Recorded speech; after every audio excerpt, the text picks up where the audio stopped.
നമസ്കാരം, ഞാൻ യശ്വന്ത് റാണ നിങ്ങളെ സ്വാഗതം ചെയ്യുന്നു. ഹിന്ദു സമൂഹത്തിൽ പ്രാചീന കാലം മുതൽ ഒരു പാരമ്പര്യമുണ്ട്. അതാണ് സമാഗമം. സമാഗമം എന്നത് സമൂഹത്തിന്റെ സാമൂഹിക, മതപരമായ, ആത്മീയ കാര്യങ്ങൾ ഈ 3 വിഷയങ്ങളെക്കുറിച്ചും പാഠ്യപദ്ധതികൾ രൂപകൽപ്പന ചെയ്തു വരുന്നു. ഈ പാരമ്പര്യത്തെയാണ് നാം കുംഭ് എന്ന് വിളിക്കുന്നത്. കുംഭത്തിന്റെ പുരാണ കഥ പറയുന്നത് ഇതാണ്. അതായത് ദേവന്മാരും രാക്ഷസന്മാരും തമ്മിൽ യുദ്ധമുണ്ടായി.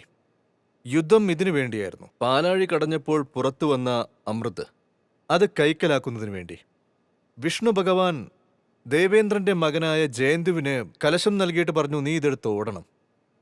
ജയന്തുവിന്റെ പുറകെ രാക്ഷസന്മാരോടി. അവർ ജയന്തുവിനെ പിടിച്ചു.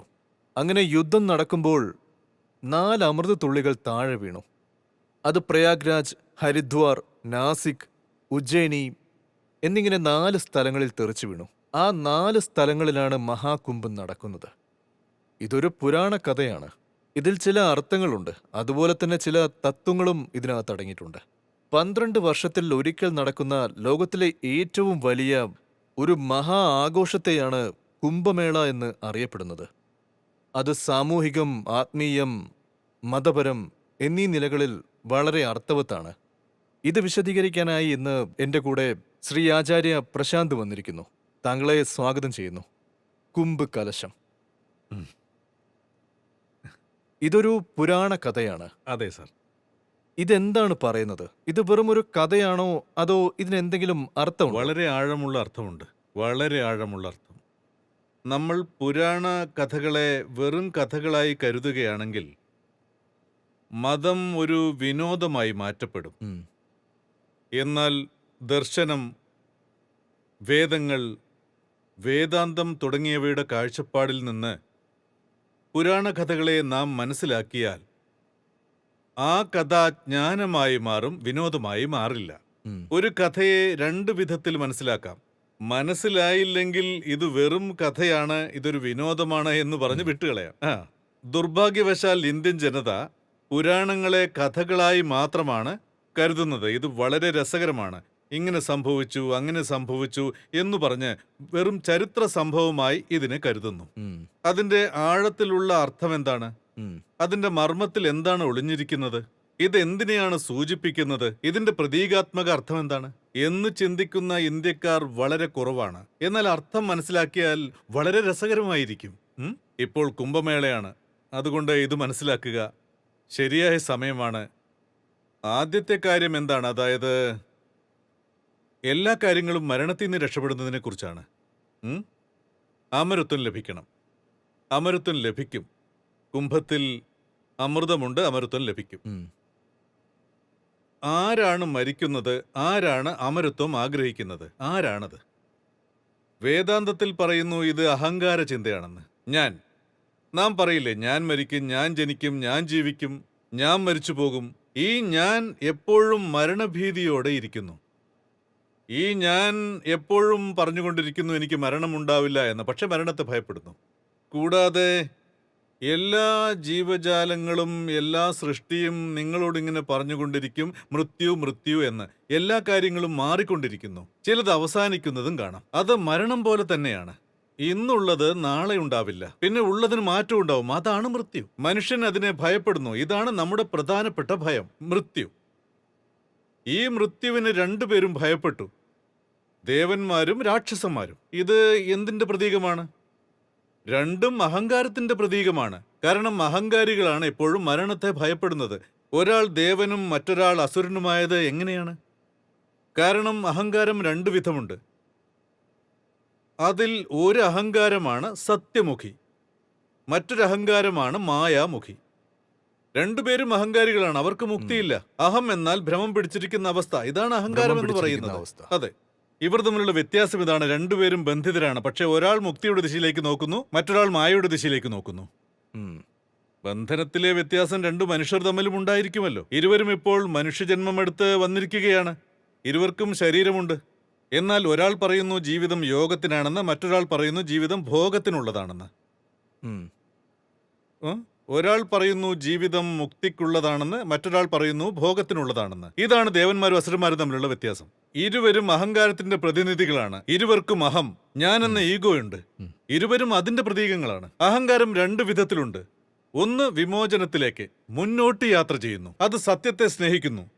രണ്ടാമത്തേത് ഇവിടെ തന്നെ ആഗ്രഹങ്ങൾ നിറവേറ്റണം, സന്തോഷിക്കണം, അതിനാണ് ഞാൻ ഇവിടെ ജനിച്ചത്, വിമോചനം എന്നൊന്നില്ലെന്ന് പറയുന്നു. യാവതി ജീവർ സുഖം ജീവർ. അതെ, ഏതെങ്കിലും ഒരു വിധത്തിൽ, ഏത് രീതിയിലായാലും, തലകീഴായി ചെയ്താലും ഒരു പരിധിയുമില്ല. പക്ഷേ സുഖം വേണം, അത് നാം നേടണം. ആ സുഖം ജീവിതത്തിൽ എത്ര ദുഃഖം കൊണ്ടുവന്നാലും ശരി, പക്ഷേ 2 മിനിറ്റെങ്കിലും ആനന്ദിക്കാമല്ലോ. അതായത് ഇത് 2 മിനിറ്റിന്റെ ആനന്ദമാണ്. അത് രാക്ഷസന്മാരുടേതാണ്. ദേവന്മാരും അഹങ്കാരികളാണ്. അതുകൊണ്ട് അവർ പരിപൂർണരാണ്, വിമുക്തരാണ് എന്നല്ല. അവരും അനേകം തെറ്റുകൾ ചെയ്യുന്നുണ്ട്. അതുകൊണ്ടാണ് അവർ രാക്ഷസന്മാരോട് പലപ്പോഴും തോൽക്കുന്നത്. പക്ഷേ അവരെ സംബന്ധിച്ചൊരു നല്ല കാര്യം, അവർ തോൽക്കുമ്പോഴെല്ലാം അവർ ഉയർന്ന ശക്തിയിലേക്ക് തിരിയുന്നു. രാക്ഷസന്മാർ അങ്ങനെയല്ല, അവർക്ക് ഉന്നത ശക്തിയുണ്ട്. അൾട്ടിമേറ്റ് ആണ്, ഉയർന്ന സ്ഥിതിയിലാണ്. ഭഗവാന്റെ നാമം ഉച്ചരിക്കാം, സത്യം പറയാം, ആത്മാവ് എന്നൊക്കെ പറയാം. ഇതൊന്നും അവരിൽ നമുക്ക് കാണാനാവുന്നില്ല. ദേവന്മാരും പരിഭ്രമിക്കാറുണ്ട്. ദേവന്മാരും ആഗ്രഹമെന്ന വലയിൽ കുടുങ്ങാറുണ്ട്. അവരും അടിച്ചു പൊളിക്കാറുണ്ട്.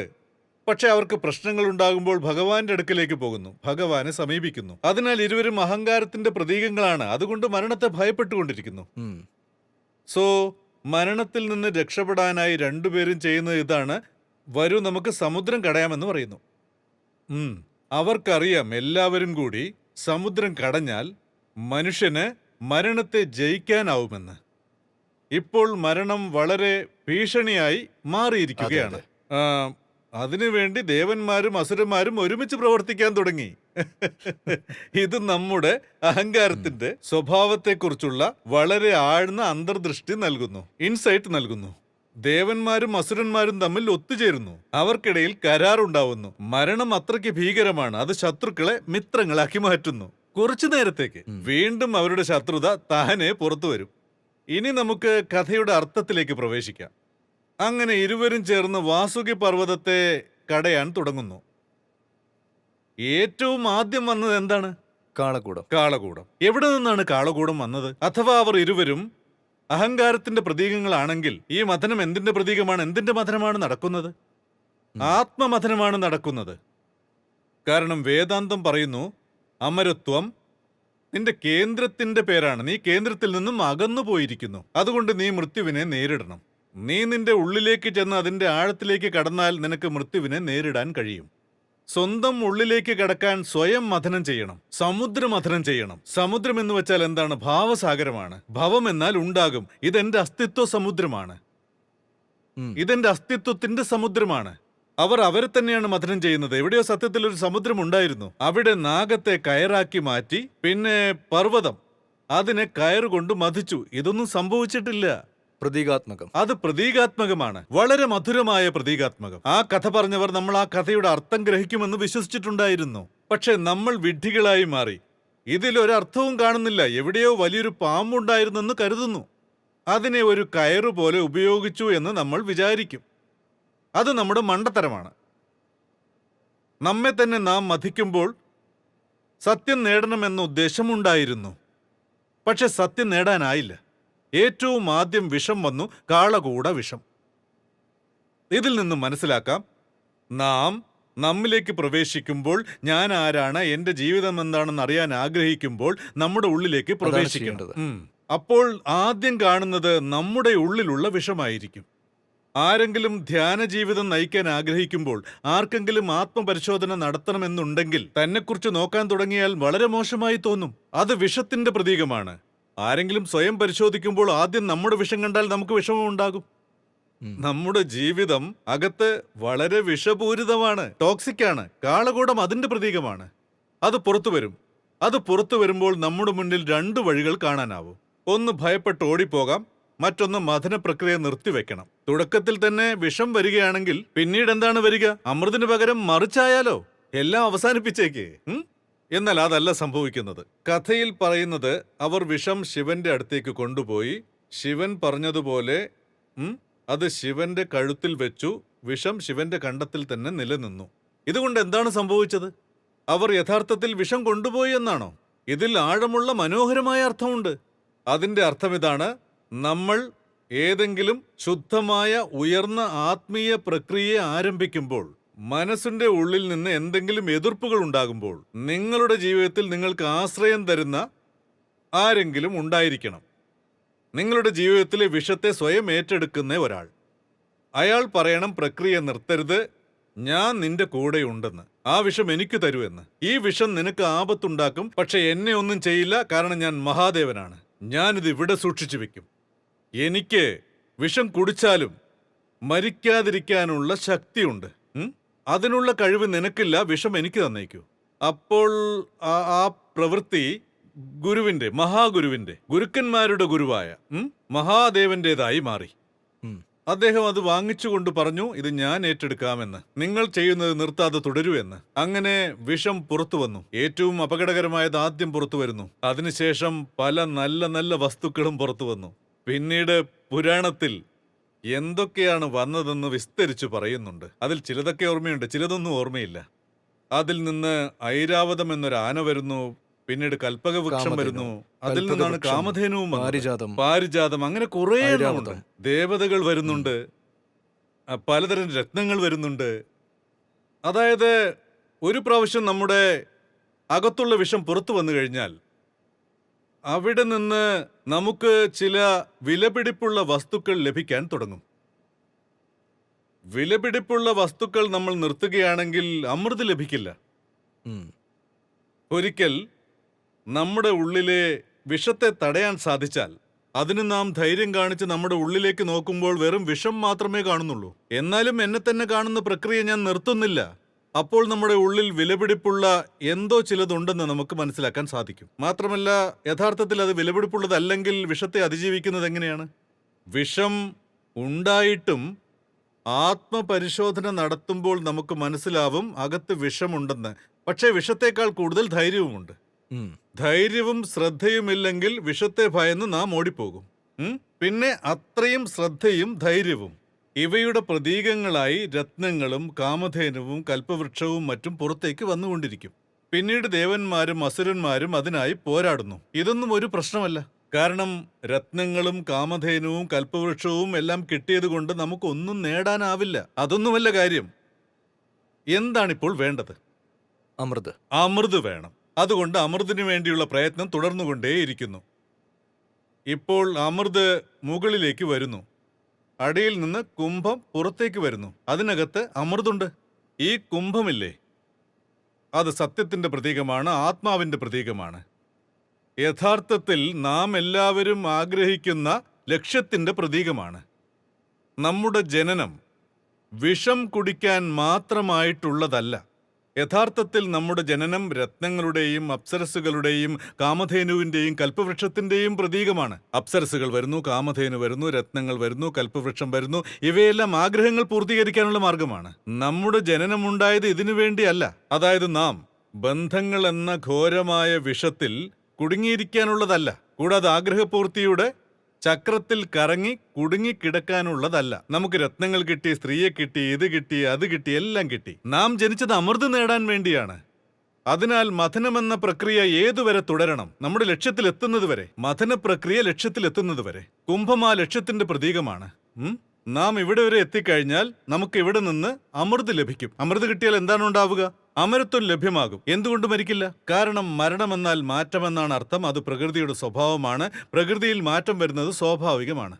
ഉള്ളിലെ ആ മാറാത്ത ഭാഗം കാണുന്ന ഒരു പരിധിയിൽ നാം എത്തിച്ചേരണം. പ്രകൃതിയെ അതിജീവിക്കാൻ അത് സഹായിക്കും. പ്രകൃതിക്ക് മാറ്റമുണ്ടാകും. പ്രകൃതിയെ കാണുന്നവർക്ക് എങ്ങനെയാണ് മാറാനാവുക? അഥവാ അവർ മാറുന്നുണ്ടെങ്കിൽ അത് കാണുന്നവർ മറ്റൊന്ന് മാറുന്നത് കാണുമ്പോൾ അതിന് സാക്ഷിയാവും. സാക്ഷിയാവുക എന്നാൽ പ്രകൃതിയെ അതിജീവിക്കുക എന്നാണ് അർത്ഥം.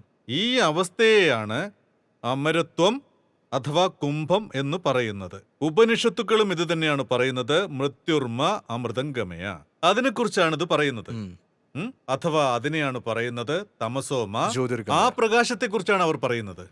ഇവിടം വരെ എത്തിച്ചേരുന്നതിനായി ഉപനിഷത്ത് അതിനെ ശാസ്ത്രീയമായി വിശദീകരിക്കുന്നു. ഉപനിഷത്ത് വിദ്വാൻമാർക്ക് വേണ്ടിയുള്ളതാണ്. പുരാണം സാധാരണക്കാർക്ക് വേണ്ടിയുള്ളതാണ്. സാധാരണക്കാർ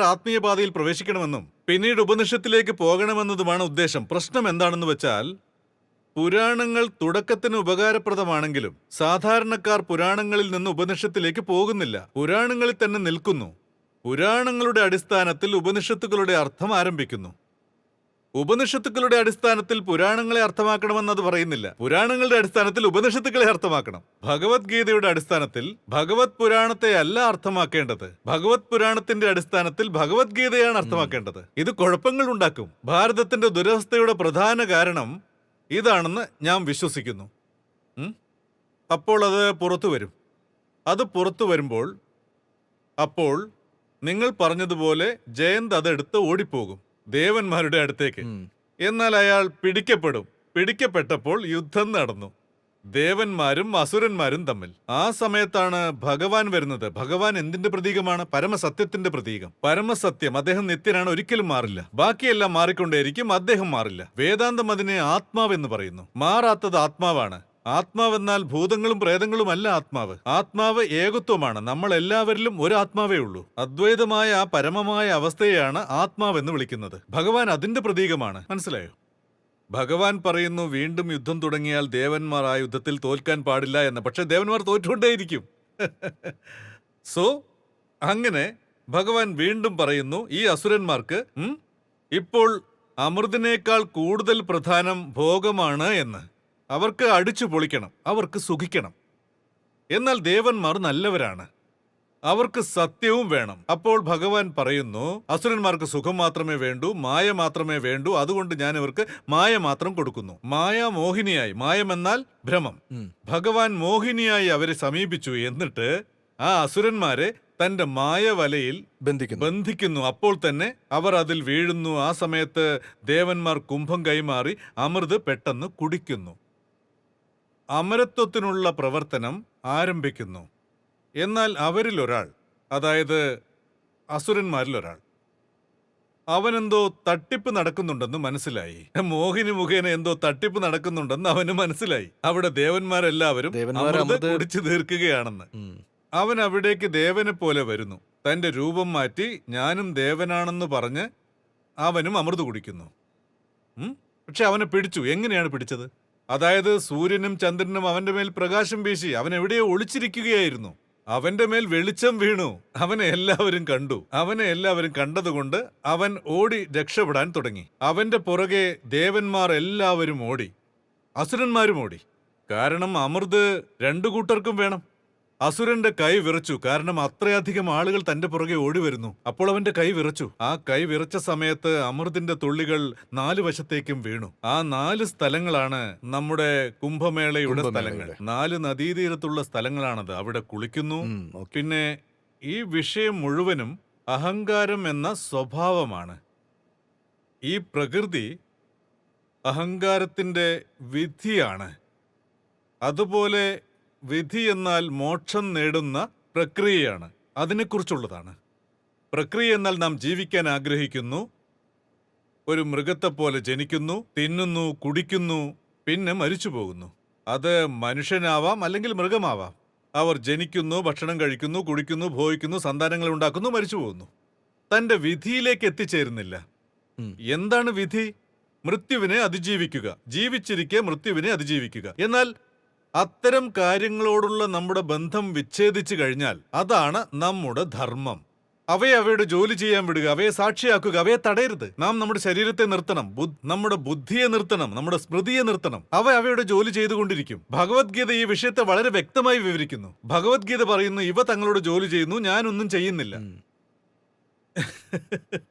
ഇന്ദ്രിയം അതിന്റെ ജോലി ചെയ്യുന്നു, ബുദ്ധി അതിന്റെ ജോലി ചെയ്യുന്നു, ശരീരം അതിന്റെ ജോലി ചെയ്യുന്നു, പ്രകൃതി മുഴുവനും അതിന്റെ ഗതിയിൽ സഞ്ചരിക്കുന്നു. ഞാൻ വെറും സാക്ഷിയാണ്. അവയുടെ ജോലി ചെയ്യുന്നു, ഞാൻ അവയുടെ ജോലി മുന്നോട്ട് കൊണ്ടുപോകുന്നില്ല, അവയുടെ ജോലിക്ക് തടസ്സമാകുന്നില്ല. അവയുടെ ജോലിക്ക് വിടുന്നു, ശരീരത്തെ അതിന്റെ ജോലിക്ക് വിടുന്നു. ബുദ്ധിയില്ലേ? ബുദ്ധിയും പ്രകൃതിയാണ്. ബുദ്ധി ശരീരത്തോട് എന്ത് ചെയ്യണമെന്ന് പറയും. ഞാൻ അതിന് സാക്ഷിയാണ്. നമ്മുടെ വിധി അവിടം വരെ എത്തുകയാണ്, എന്നാൽ അവിടം വരെ എത്തുന്നുമില്ല. എന്തുകൊണ്ടാണ് എത്താത്തത്? അതാണ് ഈ കഥയിൽ പറയുന്നത്. ഇടയ്ക്ക് എന്താണ് വരുന്നത്? ഇടയിൽ മോഹം കയറി വരുന്നു. പലതരം ആകർഷണങ്ങളുടെ ഇടയിൽ വരുന്നു. മായകൾ ഇടയിൽ കടന്നു വരുന്നു. ഇവയെല്ലാം നിങ്ങളുടെ ഇടയിൽ കടന്നു വരുമ്പോൾ നിങ്ങൾ ജീവിതത്തിൽ വഞ്ചിക്കപ്പെടുന്നു. കുംഭത്തിന്റെ ഉത്സവത്തിന് കാരണം ഇതാണ്. കുംഭത്തിന്റെ കഥ ഇതാണ്: നിങ്ങളുടെ ജീവിതത്തിൽ അമൃത് പ്രവേശിക്കണമെന്ന്. മിസ്റ്റർ ആചാര്യ, കുംഭത്തിന്റെ ആത്മീയമായ ഭാഗമെന്ന് പറയുന്നത് എന്താണ്? മനുഷ്യന് രണ്ട് വിധം പ്രവൃത്തികളുണ്ടെന്ന് താങ്കൾ പറയുന്നു. അതിങ്ങനെയാണ്: പ്രവൃത്തി, നിവൃത്തി മാർഗങ്ങൾ. ആ പ്രവൃത്തിയുടെ വശത്തുള്ളത് അസുര സ്വഭാവവും നിവൃത്തിയുടെ വശത്തുള്ളതാവട്ടെ ദേവന്മാരുടെ സ്വഭാവവും. ആ ഇപ്പോ നാം എത്രമാത്രം ആത്മചിന്തയും ആത്മമന്ഥനവും ആത്മ അന്വേഷണവും ചെയ്യുന്നുവോ അത്രമാത്രം നാം അകത്തേക്ക് പോകുന്നു. അപ്പോൾ നമ്മുടെ അകത്തുള്ള വിഷം, അതായത് കാളകൂടം ആദ്യം കണ്ടെത്തണം. നാം തുടർച്ചയായി നമ്മുടെ ഉള്ളിലേക്ക് പോകുമ്പോൾ നമുക്ക് കുംഭത്തെ കണ്ടെത്താനാകും. ഞാനതിനെ സാമൂഹിക കാഴ്ചപ്പാടിൽ നോക്കിക്കാണുന്നു. അതായത് ഈ നദികളിപ്പോൾ നാസിക്, ഉജ്ജയിനി, ഹരിദ്വാർ, പ്രയാഗ്രാജ്, ഈ വിശാലമായ പ്രദേശം മുഴുവനും ഹിന്ദു സമൂഹം വസിക്കുന്നു. അതെ സർ. ജനങ്ങളുടെ ശബ്ദമുയർന്നപ്പോൾ പരസ്പരം ഇടപഴകലും സഹിഷ്ണുതയും വർദ്ധിച്ചു വന്നു. ഇത് ശരിക്കും തുടർച്ചയായി നടക്കാനുള്ള ഒരു സംവിധാനം ഉണ്ടാവുകയുണ്ടായി. അങ്ങനെ ഹിന്ദു സമൂഹം മുഴുവനും പരസ്പരം മനസ്സിലാക്കി ഇടപഴകി. അവർക്കിടയിൽ സംവാദം നടക്കുന്നു, സംഘടനകൾ രൂപീകരിക്കപ്പെടുന്നു. ഇതിന്റെ സാമൂഹിക വശമാണ് കുംഭം. ഈ വിഷയത്തെക്കുറിച്ച് താങ്കളുടെ അഭിപ്രായം എന്താണ്? നോക്കൂ, കുംഭമേള എന്നത് ഭാരതത്തിൽ മാത്രമല്ല, മതപരമായ മേഖലകളിൽ മാത്രമല്ല, എന്തുദ്ദേശത്തോടെയാണെങ്കിലും ലോകത്തിലെ ഏത് കോണിലാണെങ്കിലും മനുഷ്യരുടെ ഏറ്റവും വലിയ സമാഗമമാണിത്. ഇതിനേക്കാൾ വലിയൊരു സമൂഹം ലോകത്തെവിടെയും ഒരു ഉദ്ദേശത്തോടെയും ഇതുവരെ രൂപപ്പെട്ടിട്ടേയില്ല. ഉം. എന്താണ് ഇതുകൊണ്ടുള്ള നന്മ? അതായത്, നാം നമ്മുടേതായ ഒരു ചെറിയ പ്രദേശത്ത് വസിക്കുകയാണെങ്കിൽ നാം ചിന്തിക്കുന്നത് എൻ്റെ പ്രദേശത്ത് സംഭവിക്കുന്നതും ഞാൻ ചെയ്യുന്നതും എൻ്റെയും എൻ്റെ കുടുംബത്തിലെയും സംഭവവികാസങ്ങൾ എന്താണോ അതാണ് അവസാനം, അതാണ് സത്യം, അതാണ് എല്ലാവരും ചെയ്യുന്നതെന്നായിരിക്കും. ഉം. ഈ പാരമ്പര്യങ്ങൾ രൂപപ്പെട്ടപ്പോൾ അന്ന് ഇന്റർനെറ്റ് ഇല്ലായിരുന്നു, ആശയവിനിമയത്തിന് വേണ്ടത്ര സംവിധാനങ്ങളില്ലായിരുന്നു, ടെലിവിഷൻ ഇല്ലായിരുന്നു, ഫോണില്ലായിരുന്നു, മറ്റു സ്ഥലങ്ങളിൽ എന്താണ് സംഭവിക്കുന്നതെന്ന് അറിയാനുള്ള വഴിയില്ലായിരുന്നു. എന്നാൽ എല്ലാവരും ഒന്നു ചേരുമ്പോൾ ഇവിടെ നിന്നും അവിടെ നിന്നും ഒക്കെ വരും, ലോകത്തിന്റെ എല്ലാ കോണുകളിൽ നിന്നും വന്നുകൊണ്ടിരിക്കും. അപ്പോൾ എന്താണ് ഉണ്ടാവുക? ആശയങ്ങൾ പങ്കിടും, സംസ്കാരങ്ങൾ പങ്കിടും, എല്ലാം പരസ്യമായി അറിയാനിടയാകും. അപ്പോൾ എന്തുണ്ടാകും? ഒരുതരം ഉദാരതയുണ്ടാവുന്നു. നമ്മൾ ജീവിക്കുന്ന രീതി മാത്രമാണ് ഒരേ ഒരു മാർഗമെന്ന് ചിന്തിക്കേണ്ടതില്ല. ആ ബോധം നമുക്ക് മനസ്സിലാക്കാൻ സാധിക്കുന്നു. ഉം. മറ്റൊരു വ്യക്തി, അയാൾ മറ്റൊരു രീതിയിലാവും ജീവിക്കുന്നത്. ആ രീതിയിലും ഒരു മഹത്വമുണ്ട്. അത് കാണുമ്പോൾ നല്ലതായി തോന്നും. കാരണം അയാൾ എങ്ങനെയാണെന്നുള്ളത് മനസ്സിലാവുന്നു. ചിലപ്പോൾ അത് മനസ്സിലായില്ലെന്നും വരാം. ഒന്നും പഠിക്കുന്നില്ലെങ്കിൽ പോലും എന്റെ അഹങ്കാരം അല്പം കുറയും. എന്റെ വാക്കുകൾക്ക് മാത്രമാണ് പ്രസക്തി എന്ന് നാം കരുതില്ല. അതായത്, ഒരു ഗ്രാമത്തിലെ ഒരു വ്യക്തി എന്റെ ഗ്രാമത്തിൽ സംഭവിക്കുന്നതാണ് ഏറ്റവും മികച്ചതെന്ന് കരുതും. എന്നാൽ ആ കാലത്ത് ആശയവിനിമയ ഉപകരണങ്ങൾ ഇല്ലായിരുന്നു. അതുകൊണ്ട് എന്തുണ്ടായി? 1.5 കോടി ജനങ്ങളുടെ ആഹാരവും ഭവനവും സംസ്കാരവും ഭാഷയും എല്ലാം മാറിക്കൊണ്ടേയിരുന്നു. ഉം. ഒന്ന് ആലോചിച്ചു നോക്കൂ, വിഭിന്ന സംസ്കാരങ്ങളുള്ള എന്തുമാത്രം ആളുകളാണ് ഒന്നിക്കുന്നത്. അതുമാത്രമല്ല സംഭവിക്കുന്നത്, 4 വർഷം കൂടുമ്പോൾ 4 വ്യത്യസ്ത സ്ഥലങ്ങളിൽ ഒരുമിക്കുന്നു. ഉം. അപ്പോൾ എന്ത് ചെയ്യും? ദക്ഷിണേന്ത്യയിലേക്ക് പോകാൻ സാധിക്കുമെങ്കിൽ അവിടേക്ക് പോകും. എത്ര ദൂരം പോകാനാകുമോ അത്രയും ദൂരം പോകും. പോകാനാവുന്നത്ര ദൂരം. ഉത്തരേന്ത്യയിലേക്കും പോകും, ദക്ഷിണേന്ത്യയിലേക്കും പോകും, മധ്യേന്ത്യയിലേക്കും പോകും. പോവാനാവുന്നത്ര ദൂരം. ഇതിൽ നിന്ന് വളരെ പ്രയോജനകരമായ ഒരു സാമൂഹിക പ്രഭാവമുണ്ടായി. എന്നാൽ ഭാരതത്തിലാണെങ്കിൽ ഒരു സംസ്കാരത്തിന്റെ ഭാവനയുണ്ടായി തുടങ്ങി. ഉദാരമനസ്കത എന്ന ഗുണമുണ്ടായി, ചിന്താ സ്വാതന്ത്ര്യമുണ്ടായി, സംവാദങ്ങളും ഒത്തുചേരലുകളും വളരെ പ്രധാനപ്പെട്ടതായി. അത് വളരെ പ്രാധാന്യം അർഹിച്ചു. നാം ഒരുമിച്ച് കൂടി. ഒരുമിച്ച് കൂടുന്നത് ഒരു സ്ഥലത്ത് മാത്രമല്ലായിരുന്നു. ഒരു ഉദ്ദേശത്തോടെ നാം ഒരുമിച്ച് കൂടി. മറ്റുള്ളവരെ അടിച്ചമർത്താനല്ല നാം ഒരുമിച്ച് കൂടിയത്, സംസാരിക്കാനാണ് നാം ഒരുമിച്ച് കൂടിയത്. അഥവാ അനുകൂലിക്കാനാവാത്ത ഒരാളെ നാം കണ്ടുമുട്ടിയാൽ അയാളെ കുറ്റപ്പെടുത്തില്ല, അയാളെ ഇല്ലാതാക്കില്ല. സംവദിക്കാൻ ആഗ്രഹിക്കുന്നു എന്ന് പറയും. അതുമാത്രമല്ല, നാം യോജിക്കാൻ ആഗ്രഹിക്കുന്നു. മറ്റൊരാൾ പറയുന്നത് നമുക്ക് ഇഷ്ടപ്പെട്ടാൽ എന്റെയും അഭിപ്രായം അതാണെന്ന് നാം പറയും. അവരുടെ അഭിപ്രായം തന്നെയാണ് നമ്മുടേതെന്ന് പറയും. ഇതൊരിക്കലും കൃത്രിമമായ ഒരു ക്രമീകരണമല്ല. എന്റെ വാക്ക് സത്യസന്ധമാണെന്നുണ്ടെങ്കിൽ, അടുത്തയാളുടെ വാക്കിൽ സത്യമുണ്ടെങ്കിൽ, എന്റെയും മറ്റൊരാളുടെയും വാക്ക് ഒന്നാണെന്ന് എന്തുകൊണ്ട് കരുതിക്കൂടാ? ഇതാണ് ഭാരതത്തെ മുന്നേറ്റത്തിലേക്ക് നയിച്ചത്. അതായത്, കാണാം, സംസാരിക്കാം, അറിയാം, മനസ്സിലാക്കാം. കഥകൾ ഉണ്ടെങ്കിൽ ആ കഥകൾ മനുഷ്യരുടെ ജീവിതത്തിൽ ആഴം സൃഷ്ടിക്കണം. അതായത് അത്രമാത്രമേ ഉള്ളൂ. വിമോചനത്തിലേക്കുള്ള യാത്ര തുടരുക, ജീവിച്ചിരിക്കുമ്പോൾ സ്വതന്ത്രരാവുക. നമ്മുടെ ജീവിതമല്ലേ. ഇപ്പോൾ 2025 മഹാകുംഭത്തോടെ ആരംഭിക്കുന്നു. നാം കാണുന്നത് പോലെ ഇതൊരു ആധുനിക വിപ്ലവത്തിന്റെ യുഗമാണ്. AI-യുടെ യുഗമാണ്. കൂടാതെ ആശയവിനിമയവും ഗതാഗത സൗകര്യങ്ങളും വളരെ ആധുനികമായി പുരോഗമിച്ചിരിക്കുന്നു. അതായത് കുംഭത്തിനെക്കുറിച്ചുള്ള നമ്മുടെ ആ പഴയ സങ്കല്പത്തിൽ നിന്ന് നാം ഇപ്പോൾ വളരെ മുന്നേറിയിരിക്കുന്നു. അതെ, സർ. അതായത് ഇന്നത്തെ ഈ സാഹചര്യത്തിൽ ഈ ഒത്തുചേരലുകൾ നടക്കുമ്പോൾ അത് ലോകത്തിലെ ഏറ്റവും വലിയ സമ്മേളനമായി മാറുന്നു. അങ്ങനെ നമുക്കതിനെ പറയേണ്ടി വരും. അപ്പോൾ ഈ കുംഭത്തെ ഈ നവീന യുഗത്തിൽ ഏത് കോണിലൂടെയാണ് കാണുന്നത്? നിങ്ങൾ ഉന്നയിക്കുന്നത് അതുപോലെ മനോഹരമായ ഇവിടെ ഒരു നിന്ന് ചോദ്യമാണ്. മുന്നോട്ടുള്ള വഴി എന്താണ്? ഒന്ന് പറയാം. വളരെ നല്ലത്, വളരെ മനോഹരമായ ആശയം. പക്ഷേ ആദ്യം നാം നമ്മുടെ നദികൾക്ക് കുറച്ച് ബഹുമാനം കൊടുക്കണം. അവയോട് ഒരല്പം ദയ കാണിക്കണം. കാലാവസ്ഥാ വ്യതിയാനം, വ്യാവസായിക മാലിന്യങ്ങൾ, മനുഷ്യ മാലിന്യങ്ങൾ ഇവ മൂലം നമ്മുടെ നദികൾ മലിനപ്പെട്ടിരിക്കുന്നു. ഇന്ത്യയിലെ നദികളുടെ അവസ്ഥ ശോചനീയമാണ്. ഈ സമയത്ത് നമ്മൾ മതപരമായ കാരണങ്ങളാലും മറ്റേതെങ്കിലും കാരണങ്ങളാലും നമ്മുടെ നദികൾക്ക് ബുദ്ധിമുട്ടുകൾ ഉണ്ടാക്കരുത്. കാരണം സത്യത്തിൽ നദികൾ നമ്മുടെ മാതാവാണ്.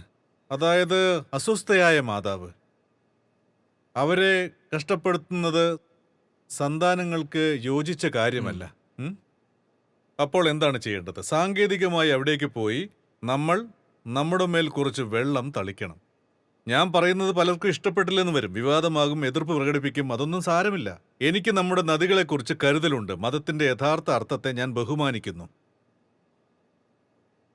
കുംഭത്തിന്റെ യഥാർത്ഥ അർത്ഥം മനസ്സിൽ വെച്ചുകൊണ്ട് കുംഭമേള നടക്കാൻ പോകുന്ന സ്ഥലം ഏതായാലും ഈ വരുന്ന ദിവസങ്ങളിൽ ആ സ്ഥലങ്ങളിൽ ചില ആധ്യാത്മിക പരിപാടികൾ സംഘടിപ്പിക്കണം. അവിടെ നമ്മൾ ആധ്യാത്മിക പുരോഗമനത്തിനുള്ള പരിപാടികൾ സംഘടിപ്പിക്കണം. പുരാണങ്ങളിലെ കഥകൾ എന്താണ്, ജനകീയ സംസ്കാരം എന്താണ്, അതിലെ ആഴമുള്ള വേദാന്തങ്ങളുടെ അർത്ഥം എന്താണ് എന്ന് വിശദീകരിക്കുന്ന പരിപാടികൾ നടത്തണം. ഇപ്പോഴത്തെ കുംഭത്തിൽ അവയെല്ലാം ഉണ്ടായിരുന്നു. നമ്മുടെ ഉള്ളിൽ മരണത്തെക്കുറിച്ചുള്ള എന്തെല്ലാം വികാരങ്ങളുണ്ടോ, അതായത് മരണമെന്നാൽ ഭയം. മരണത്തെ ആരും കണ്ടിട്ടില്ല, എന്നാലും മരണത്തെ എല്ലാവരും പേടിക്കുന്നു. മരണം ഭയത്തിന്റെ മറ്റൊരു പേരാണ്. നമ്മുടെ ഉള്ളിൽ കിടക്കുന്ന അത്തരം കാര്യങ്ങൾ നമ്മെ ഭയപ്പെടുത്തിക്കൊണ്ടിരിക്കുകയാണ്. അവയെ എങ്ങനെയാണ് നിർമ്മാർജ്ജനം ചെയ്യുക? അതിന് പ്രയത്നിക്കുന്നതിന്റെ കേന്ദ്രബിന്ദുവായിരിക്കണം കുംഭസ്ഥലം. നമ്മൾ ഇനിയുള്ള സമയങ്ങളിൽ സമൂഹ സമ്മേളനങ്ങൾക്കും ഉത്സവങ്ങൾക്കും ആഴമുള്ള അർത്ഥം കൊടുക്കേണ്ടതാണ്. അല്ലെങ്കിൽ എല്ലാം വ്യർത്ഥമായി പോവുകയുള്ളൂ, എല്ലാം അർത്ഥഹീനമാകും, കൂടാതെ എല്ലാം നഷ്ടപ്പെടും. അല്ലെങ്കിൽ എല്ലാം വ്യർത്ഥമാകും, ശക്തി വ്യർത്ഥമാകും, കൂടാതെ അവസരങ്ങളും, പിന്നെ ധർമ്മവും മതത്തിന്റെ പ്രതിഷ്ഠകളും അർത്ഥശൂന്യമാകും. ഇപ്പോഴത്തെ ധാർമ്മിക ഗുരുക്കന്മാരുണ്ടല്ലോ, ധാർമ്മിക ആചാര്യന്മാർ, അതായത് നമ്മൾ വാട്സാപ്പ് തുറന്നാൽ ലോകമെങ്ങും ചർച്ചകൾ നടക്കുന്നത് നമുക്ക് കാണാം. അതിനെക്കുറിച്ചുള്ള തർക്കങ്ങൾ നടക്കുന്നതും കാണാം. ഞാൻ വെറും ഹിന്ദു മതത്തെയും മതഗുരുക്കന്മാരെയും കുറിച്ച് മാത്രമല്ല, മറ്റുള്ള മതങ്ങളെയും ഗുരുക്കളെയും കുറിച്ചും പറയുകയാണ്. മതം എന്നത് ഇന്നൊരു വ്യാപാരമായി മാറിയിരിക്കുകയാണ്. തങ്ങളുടെ മഹത്തായ സമ്പ്രദായങ്ങളും ചരിത്രങ്ങളും സംരക്ഷിക്കുവാനായി അവർ ജനങ്ങളെ പ്രകോപിപ്പിക്കുവാനും പ്രോത്സാഹിപ്പിക്കാനുമായിട്ടുള്ള മാർഗങ്ങൾ കണ്ടെത്തിയിരിക്കുന്നു. കുംഭം എന്ന മാധ്യമത്തിലൂടെ ഒരു പുതിയ ചിന്താഗതി സൃഷ്ടിച്ച്, അതായത് ഹിന്ദു സമൂഹം സഹിഷ്ണുതയുടെയും അതുപോലെ ഉന്നതമായ മൂല്യങ്ങളുടെയും സംസ്കാരങ്ങളുടെയും മനുഷ്യത്വത്തിൻ്റെയും പ്രതീകമായിട്ടാണ് ഇപ്പോൾ അറിയപ്പെട്ടുകൊണ്ടിരിക്കുന്നത്. ഈ വിഷയത്തെക്കുറിച്ച് കൂടുതലായി ചിന്തിക്കാനും പ്രവർത്തിക്കാനുമുള്ള അവസരവുമുണ്ട്. അതായത് ഈ ഹിന്ദു ദർശനം അനുസരിച്ച് നാം മുറുകെ പിടിക്കുന്ന വ്യവസ്ഥകളെല്ലാം തന്നെ വീണ്ടും സ്ഥാപിക്കാനുള്ള സംവിധാനം ഉണ്ടാക്കണം. നോക്കൂ, ഇതുപോലെയുള്ള ചർച്ചകൾക്കൊരു മനോഹാരിതയുണ്ട്. വ്യവസ്ഥകൾ ഉണ്ടാക്കാൻ സാധിക്കും. എന്നാൽ മനോഹാരിതയോട് ഒപ്പം തന്നെ സംവിധാനമില്ലാതെ പ്രവർത്തിക്കാം എന്നതൊരു പ്രത്യേക കാര്യമാണ്. നമ്മുടെ ചർച്ചയിൽ അർത്ഥവും മനോഹാരിതയും ഉണ്ടെങ്കിൽ, ഇതുപോലെ തന്നെ അർത്ഥവും മനോഹാരിതയുമുള്ള ചർച്ചകൾ നമുക്ക് നടത്താൻ സാധിച്ചാൽ 4 പേർക്ക് പരസ്പരം അതിനെക്കുറിച്ച് ചർച്ച ചെയ്യാനുള്ള പ്രേരണയുണ്ടാകും. മനോഹാരിത എന്നതൊരു അണുബാധയെ പോലെയാണ്. മനസ്സിലായല്ലോ? ഈ ചർച്ച നല്ലതാണെങ്കിൽ ജനങ്ങൾ പറയും, ഇത് കൊള്ളാം, നമുക്കും ഇതുപോലെ ചെയ്യാമെന്ന്. അത്തരം കാര്യങ്ങൾ നമ്മുടെ വ്യക്തി ജീവിതത്തിലും സമൂഹത്തിലും നമ്മെ എല്ലാ കാര്യത്തിലും മുന്നോട്ട് നയിക്കുന്നതാണ്. ഞാനാണ് ഏറ്റവും മികച്ചവനെന്ന് പറയും, ഞാനാണ് ഏറ്റവും സർവോത്തമനെന്ന് പറയും. അതാണ് നമ്മുടെ പാരമ്പര്യമെന്ന് പറയും, മഹത്തായ വിചാരമെന്ന് പറയും, മഹത്തായ ഭാവന എന്ന് പറയും, നമ്മുടെ വികാരമെന്നും അഭിപ്രായം പറയുമെന്ന് പറയും. അതാണ് ഉത്തമമെന്ന് പറയും. അങ്ങനെയുള്ള വ്യക്തി എവിടെയും എത്തില്ല. ഉം? പരസ്പരം സംസാരിക്കുന്നതിലൂടെ നമ്മുടെ ചിന്തകൾ വളരും. സംസാരിക്കുമ്പോഴേ ചിന്തകൾ വളരുകയുള്ളൂ. സോ മതം വളരണമെന്നുണ്ടെങ്കിൽ ചർച്ചകൾ നടത്തണം, സമ്മേളനങ്ങൾ നടത്തണം, ശാസ്ത്രീയ കാര്യങ്ങളെക്കുറിച്ചുള്ള ചർച്ചകൾ വേണം. ഇവയെല്ലാം വളരെ പ്രധാനപ്പെട്ടതാണ്. അല്ലെങ്കിൽ ഓരോ വ്യക്തിയും അവരുടെ കണ്ണുകളിൽ പരമാത്മാവാണ്. ഞാനാണ് ബ്രഹ്മമെന്ന് കരുതും, ഞാനാണ് ശരി, ഞാൻ വിചാരിക്കുന്നതാണ് സത്യമെന്ന് പറയും, എന്റെ പാരമ്പര്യമാണ് ശരി, എന്റെ ചിന്തകളാണ് ശരി, എന്റെ ഉദ്ദേശമാണ് ശരി, എന്റെ സമ്പ്രദായമാണ് ഉത്തമം, എന്റെ ചിന്തകൾ ശുദ്ധമാണ് എന്നെല്ലാവർക്കും തോന്നും. മറ്റൊരാളുമായി ഇടപഴകിയില്ലെങ്കിൽ, ജനങ്ങളോട് സംസാരിച്ചില്ലെങ്കിൽ, കൂടെ യാത്ര ചെയ്തില്ലെങ്കിൽ, നമ്മുടെ ഗുരുക്കന്മാർ ചെയ്തതുപോലെ അവർ എന്തുമാത്രം യാത്രകൾ ചെയ്തു. ശങ്കരാചാര്യരുടെ കാര്യം എടുത്തു നോക്കൂ, അതുപോലെ ഗുരുനാനാക്കിന്റെ കാര്യം എടുത്തു നോക്കൂ, അതുപോലെ ശ്രീ ബുദ്ധന്റെ കാര്യവും ഭഗവാൻ മഹാവീരിന്റെ കാര്യവും എടുത്തു നോക്കൂ. അവർ അനേകം യാത്രകൾ ചെയ്തിരുന്നു. യാത്രകളുടെ അർത്ഥം എന്താണ്? തന്നിൽ തന്നെ അടങ്ങിയിരിക്കുകയില്ല. അഥവാ നമ്മിൽ തന്നെ അടങ്ങിയിരുന്നാൽ അതിനേക്കാൾ ദയനീയ അവസ്ഥ വേറെയില്ല. അവസാനമായിട്ട് ഒരു ചോദ്യം കൂടിയുണ്ട്. ഒരിക്കൽ നമ്മൾ സംസാരിക്കുമ്പോൾ താങ്കൾ എന്നോട് പറഞ്ഞു, ഒരു സമൂഹമോ അല്ലെങ്കിൽ ഒരു വ്യക്തിയോ അവരുടെ അസ്തിത്വത്തിന് വേണ്ടി പോരാടിയില്ലെങ്കിൽ അവരെക്കാൾ താഴ്ന്നവരായിട്ട് ആരുമില്ലെന്ന്. കൂടാതെ ഇസ്രായേലിലെ ജൂതന്മാരെക്കുറിച്ചും താങ്കൾ ഉദാഹരണം പറഞ്ഞു. ഇപ്പോഴുള്ള നമ്മുടെ ഹിന്ദു സമൂഹം ഒരു കാര്യം ചിന്തിക്കുന്നുണ്ട്. ബംഗ്ലാദേശിലും പാകിസ്ഥാനിലും ഭാരതത്തിലും മുസ്ലിം സമൂഹത്തിന്റെ എണ്ണം വലിയ തോതിൽ വർദ്ധിച്ചുകൊണ്ടിരിക്കുകയാണ്. അവർ അക്രമാസക്തരായിക്കൊണ്ടിരിക്കുന്നു, കൂടുതൽ ഐക്യബന്ധമുള്ളവരായിക്കൊണ്ടിരിക്കുന്നു.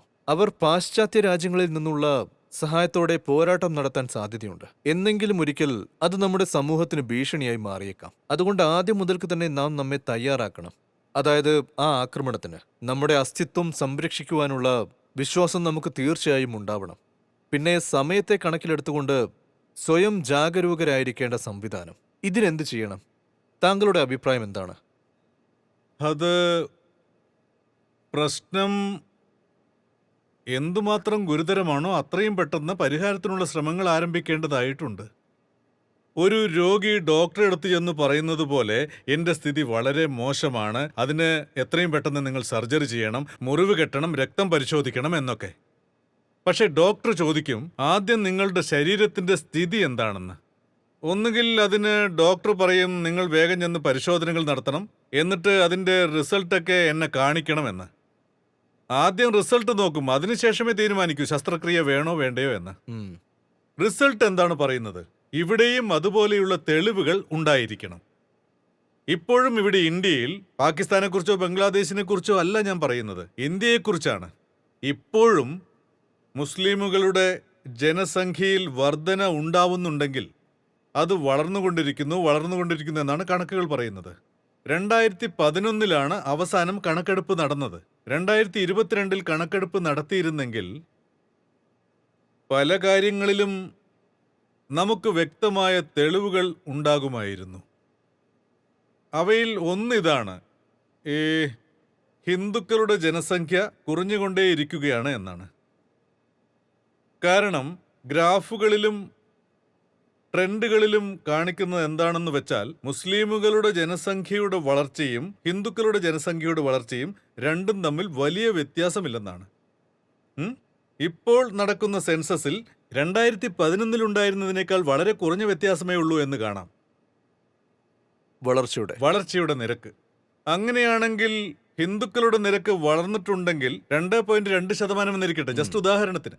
മുസ്ലിമുകളുടെ വളർച്ച 2.4% വ്യത്യാസം എന്താണ്? 0.2% 2012 എത്രയായിരുന്നു? 0.4%. 2001 0.7%. അതിനാൽ ജനസംഖ്യാ വർധനയുടെ നിരക്ക് ഏകദേശം വളരെ അടുത്തുകൊണ്ടിരിക്കുകയാണ്. പ്രശ്നം രൂക്ഷമാവുന്നത് എപ്പോഴാണ്? ഇത് 60-70% ആകുമ്പോൾ അത് പ്രശ്നമായി മാറും. അതൊരു വലിയ പ്രശ്നമാണെന്ന് ഞാൻ സമ്മതിക്കുന്നു, അതിൽ തർക്കമൊന്നുമില്ല. അതായത് ഒരു കാര്യം വ്യക്തമായി പറയാം, ഒരു ജനാധിപത്യ രാജ്യത്ത് അധികാരം ആരുടെ കൈകളിലാണെന്നത് അവിടെയുള്ള ജനസംഖ്യയുടെ നിരക്കനുസരിച്ചിരിക്കും. പ്രത്യേകിച്ച് ചിലർ അങ്ങനെയാണ്. അവർ അവരുടെ സമൂഹത്തിലുള്ള മത്സരാർത്ഥിക്ക് വോട്ട് ചെയ്യുകയുള്ളൂ. അവർ പറയും, തങ്ങൾ പൗരന്മാരായിട്ടല്ല വോട്ട് ചെയ്യുന്നത്, ഞങ്ങൾ അവരുടെ ഗ്രൂപ്പിനായിരിക്കും. അതെ, അവരുടെ സമൂഹത്തിൽ നിന്ന് മത്സരിക്കുന്നവർക്ക് വോട്ട് ചെയ്യും. അപ്പോഴാണ് ആലോചിക്കേണ്ടത് അവരുടെയും നമ്മുടെയും ജനസംഖ്യ എത്രയാണെന്ന്. അതിനോട് ഞാൻ അനുകൂലിക്കുന്നു. അതെ, അത് വെറുമൊരു സാങ്കല്പിക പ്രശ്നമല്ലെന്ന് പറയുന്നവരോട് ഞാൻ അനുകൂലിക്കുന്നു. അതായത് പ്രശ്നം എന്താന്ന് വെച്ചാൽ അവരുടെ ജനസംഖ്യാ നിരക്കും നമ്മുടെ ജനസംഖ്യാ നിരക്കും, ഈ രണ്ട് സംഖ്യാ നിരക്കും അവർക്ക് പ്രശ്നമാവുന്നു. അവരുടെ പ്രശ്നം എനിക്ക് മനസ്സിലാവുന്നുണ്ട്, അവർ പറയുന്നത് എനിക്ക് മനസ്സിലാവുന്നില്ല. എന്തുകൊണ്ടാണ് ഇരുവരും ജനസംഖ്യയെക്കുറിച്ച് സംസാരിക്കുന്നതെന്ന് വിചാരിച്ചേക്കാം. അതായത് ജനസംഖ്യാ നിരക്കാണ് ഇവിടുത്തെ പ്രശ്നം. എനിക്കത് മനസ്സിലാവുന്നുണ്ട്. മറ്റൊരു കാര്യം കൂടി എനിക്കറിയാം. അതായത് ജനസംഖ്യയുടെ അനുപാതം അസമത്വം ഉണ്ടാക്കുമ്പോൾ അവിടെ പ്രശ്നങ്ങൾ ആരംഭിക്കുന്നതാണ്. നമ്മൾ കണ്ടതാണല്ലോ കാശ്മീരിൽ എന്താ നടക്കുന്നതെന്ന്. അതുമാത്രമല്ല, കേരളത്തിലും ബംഗാളിലുമൊക്കെ എന്താ നടക്കുന്നതെന്ന് നമ്മൾ കണ്ടുകൊണ്ടിരിക്കുകയാണല്ലോ. നമ്മൾ വടക്ക് കിഴക്കൻ ഭാഗത്ത് നടക്കുന്നതും അറിയുന്നുണ്ടല്ലോ. അതെല്ലാം എനിക്കറിയാം. മറ്റൊരു കാര്യം കൂടി എനിക്കറിയാം. പ്രശ്നങ്ങളിൽ ഏറ്റവും രൂക്ഷമായിരുന്ന ഒരു കാലം 50കളിൽ തുടങ്ങി 90കൾ വരെ ആയിരുന്നു. അപ്പോൾ എനിക്കറിയാം 1947 സ്വാതന്ത്ര്യം ലഭിച്ചതിന് ശേഷം നടന്ന ആദ്യത്തെ ജനസംഖ്യാ കണക്കെടുപ്പിൽ മുസ്ലിം ജനസംഖ്യ ഏകദേശം 10%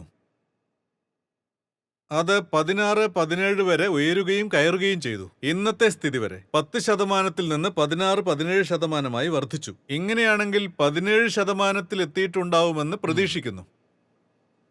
ഇപ്പോൾ ആ അനുപാതം വർദ്ധിക്കുന്നില്ല. അതായത് പഴയ അതേ സ്ഥാനത്ത് തന്നെ സ്ഥിരമായി നിൽക്കുന്നു. വളർന്നു, പക്ഷെ വളർന്നപ്പോൾ നാം ഒന്നും ചെയ്തില്ല. വളർന്നുകൊണ്ടിരുന്നപ്പോഴാണ് കലാപം നടത്തേണ്ടിയിരുന്നത്, ഇന്നല്ല. ഇപ്പോൾ കലാപം നടത്തുന്നത് കൊണ്ട് ഫലമുണ്ടാവില്ല. ഇപ്പോൾ കലാപമുണ്ടാക്കുന്നത് നമ്മുടെ രാജ്യത്തിനൊട്ടും നല്ലതല്ല. കാരണം ഒന്നും ചെയ്യാനാവാത്ത ഒരു കാര്യത്തിനു വേണ്ടി കലാപമുണ്ടാക്കിയിട്ട് കാര്യമില്ല. നാം കലാപമുണ്ടാക്കേണ്ടിയിരുന്നത് പണ്ട് ഭീഷണിയായിരുന്ന ഒന്നിനു വേണ്ടിയായിരുന്നു. ഇപ്പോൾ ഭീഷണിയൊന്നുമില്ല. അതെത്ര നഷ്ടമായിരുന്നെന്ന് ജനങ്ങൾ പറഞ്ഞാലും ഒരു സമൂഹത്തിന്റെ ജനസംഖ്യ വർദ്ധിച്ചുവെന്നൊക്കെ പറയുന്നു. അതൊന്നും ഇപ്പൊ പറഞ്ഞിട്ട് ഒരു കാര്യവുമില്ല. അഥവാ നഷ്ടത്തെക്കുറിച്ച് സംസാരിച്ചാലും അത് നടന്നു കഴിഞ്ഞിരിക്കുന്നു. ഇപ്പോൾ അതിനേക്കാൾ കൂടുതൽ നഷ്ടമുണ്ടാവുന്നില്ല. ഇപ്പോൾ കലാപമുണ്ടാക്കിയിട്ട് എന്ത് കാര്യം? എന്തിനു കലാപമുണ്ടാക്കുന്നു? ഞാൻ അവരോട് ഇങ്ങനെ പറയും, സഹോദര, കലാപം വിട്ടേക്കൂ. നമുക്ക് മറ്റ് സൃഷ്ടിപരമായ കാര്യങ്ങളിലേക്കും സർഗാത്മക കാര്യങ്ങളിലേക്കും ശ്രദ്ധിക്കാം. സംഖ്യകളോട് എനിക്കോ നിങ്ങൾക്കോ വാദിക്കാൻ സാധിക്കില്ല. ഇപ്പോഴാണ് സെൻസസ് നടന്നത്. ഉടനെ ജനസംഖ്യാ കണക്ക് വരും. നിങ്ങൾ ഡോക്ടറെ കാണുമ്പോൾ നിങ്ങളുടെ പത്തോളജി റിപ്പോർട്ട് കണ്ട് എന്തിനാണ് വിഷമിക്കുന്നത്? ആചാര്യ, ചിലർ പറയുന്നു ഈ കുംഭത്തിൽ ഹിന്ദു സമൂഹത്തിന്റെ അസ്തിത്വത്തിന് അപായമുണ്ടെന്ന് വിചാരിക്കുന്നത് വെറുതെയാണ്.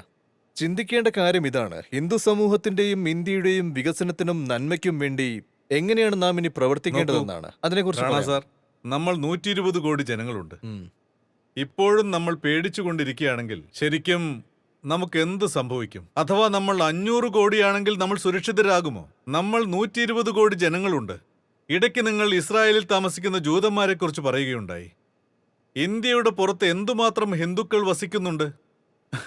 അവരുടെ മാത്രം കണക്കെടുക്കുകയാണെങ്കിൽ അവർ ജൂതന്മാരെക്കാൾ കൂടുതലാണ്. ഇന്ത്യയുടെ പുറത്ത് എത്ര ഹിന്ദുക്കൾ വസിക്കുന്നുണ്ട്? അവരുടെ എണ്ണം, അതായത് ഹിന്ദുക്കളുടെ, അവർ ലോകത്തിൽ മുഴുവനും വസിക്കുന്ന ജൂതന്മാരുടെ എണ്ണത്തെക്കാൾ കൂടുതലാണ്, അഥവാ തുല്യമാണ്. വേണമെങ്കിൽ ഒരിക്കൽ കണക്ക് പരിശോധിക്കാം. ശരിയാണ്. നമ്മൾ കൂടുതൽ ആൾക്കാരുണ്ട്.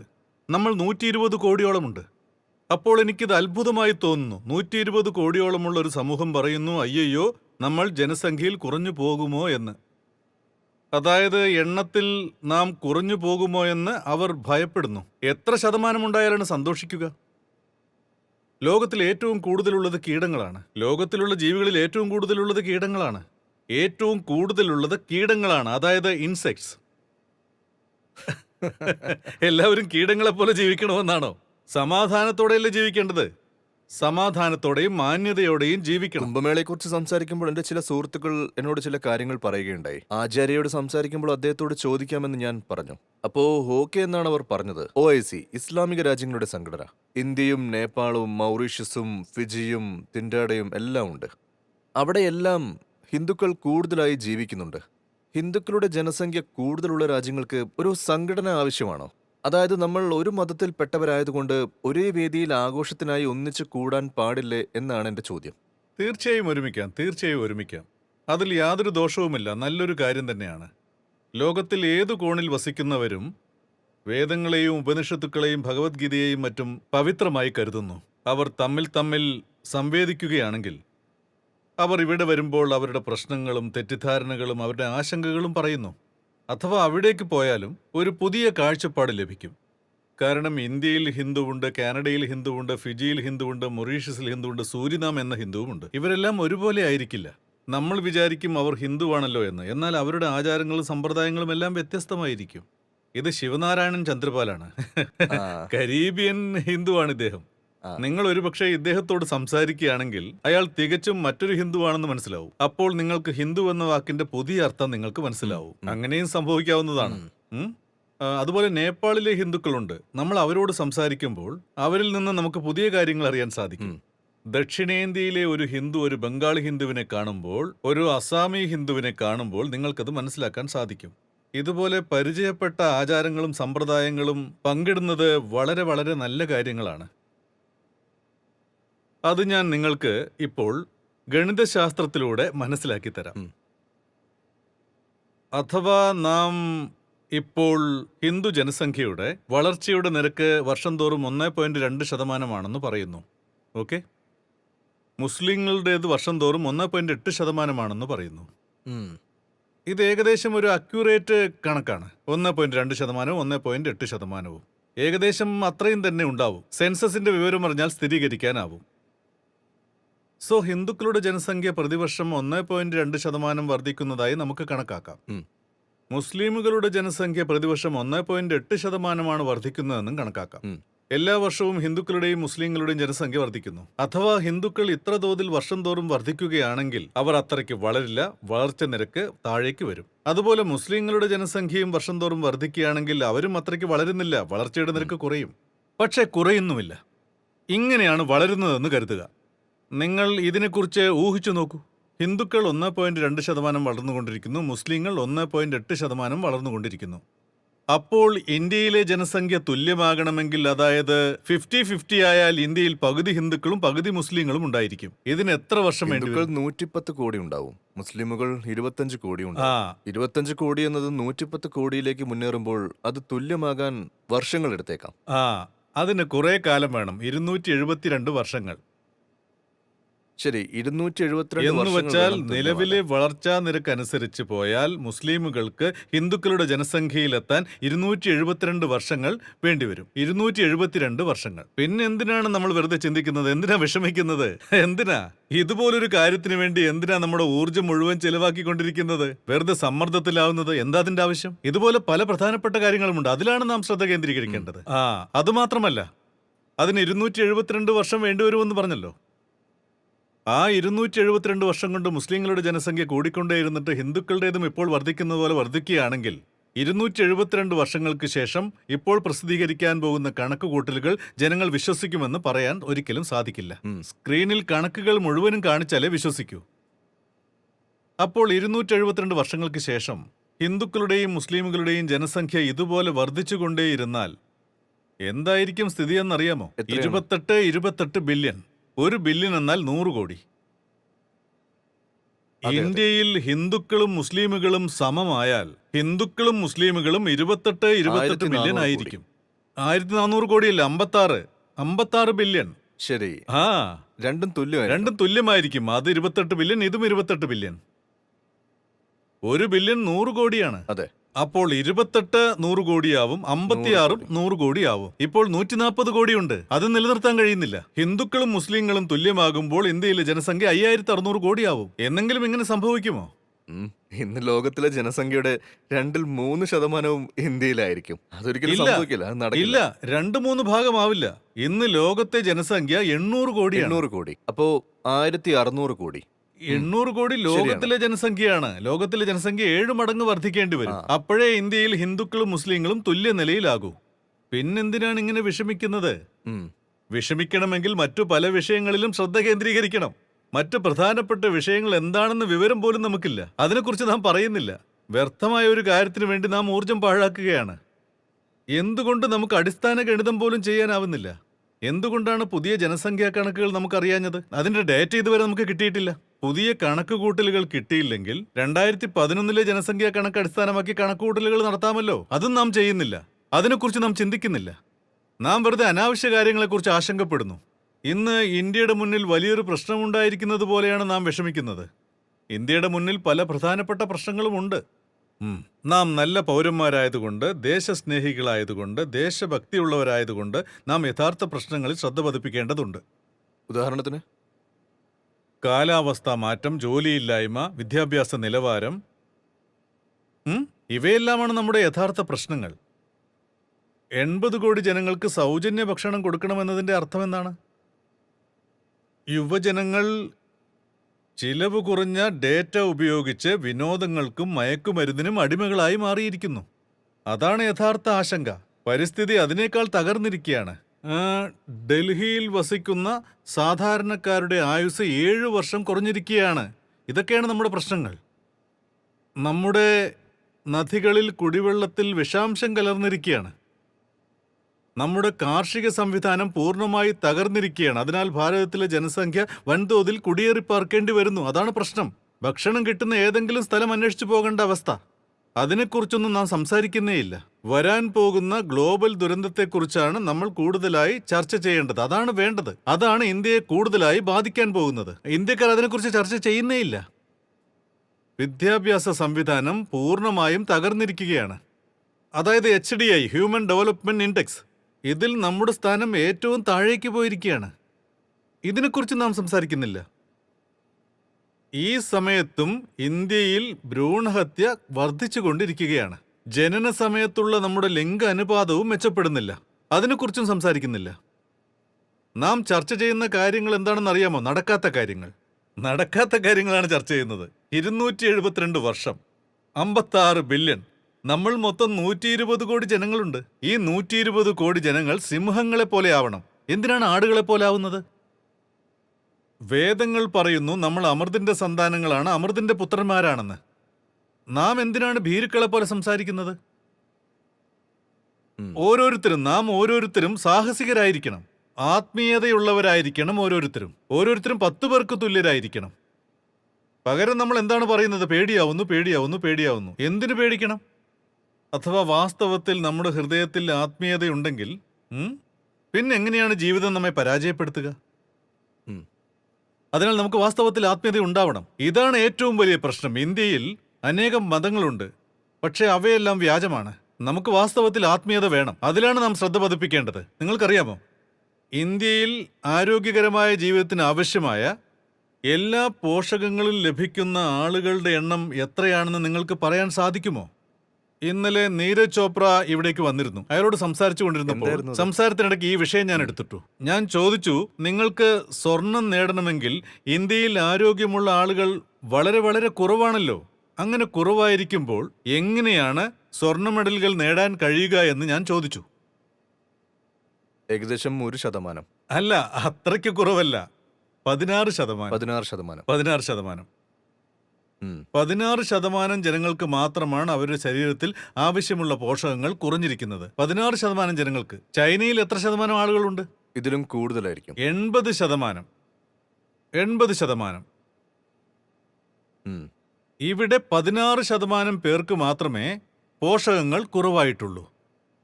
പോഷകാഹാരത്തിന്റെ കുറവ് കാരണം ഗുരുതരമായ രോഗങ്ങൾക്ക് ബലിയായിക്കൊണ്ടിരിക്കുന്നു. ചൈനയിൽ ഇത്തരം ആളുകൾ എത്രയുണ്ട്? 2%. ഇതാണ് യഥാർത്ഥ പ്രശ്നം. നാം മലിനാഹാരങ്ങൾ കഴിക്കുന്നു, മലിനവായു ശ്വസിക്കുന്നു, കുടിവെള്ളത്തിൽ ഭാരിച്ച ലോഹങ്ങൾ അടങ്ങിയിരിക്കുന്നു. അതിനെക്കുറിച്ചൊന്നും നമുക്ക് പറയാൻ വയ്യ. നമ്മുടെ യുവാക്കൾക്ക് ജോലിയില്ല, റോഡുകൾ തകർന്നു കിടക്കുന്നു. അതിനെക്കുറിച്ചൊന്നും സംസാരിക്കാൻ വയ്യ. നമ്മുടെ വിദ്യാഭ്യാസ സംവിധാനം വളരെ ദയനീയമായിരിക്കുന്നു. നമ്മുടെ യൂണിവേഴ്സിറ്റീസിന് ടോപ്പ് റാങ്കിങ്ങിൽ എത്താൻ സാധിക്കുന്നില്ല. അതിനെക്കുറിച്ച് സംസാരിക്കാൻ വയ്യ. ഇപ്പോഴും നമ്മുടെ പ്രൈമറിയിലും സെക്കൻഡറിയിലും ഡ്രോപ്പ് ഔട്ട്സിന്റെ നിരക്ക് വർദ്ധിച്ചുകൊണ്ടിരിക്കുകയാണ്. അതിനെക്കുറിച്ച് സംസാരിക്കുന്നില്ല. നാം ആവശ്യമുള്ള കാര്യങ്ങളൊന്നും ചർച്ച ചെയ്യുന്നില്ല. അതുകൊണ്ട് കുംഭമേളയിൽ ശരിയായ അർത്ഥത്തിൽ ഇത്തരം വിഷയങ്ങളെക്കുറിച്ചാണ് നമ്മൾ ചർച്ച ചെയ്യേണ്ടത്. അതാണ് കുംഭം. അവിടെ ആളുകൾ ഇരുന്ന് തമ്മിൽ തെറ്റിദ്ധാരണകൾ മാറ്റിക്കൊടുക്കണം. എന്റെ മനസ്സിൽ എന്തെങ്കിലും സംശയമുണ്ടെങ്കിൽ അത് നിങ്ങൾ നീക്കണം. നിങ്ങളുടെ സംശയം എനിക്കും നീക്കാനാവും. അതാണ് യഥാർത്ഥ കുംഭം. ഇതിനാൽ മരണം അകലും. ഇതിലാണ് അമൃതുള്ളത്.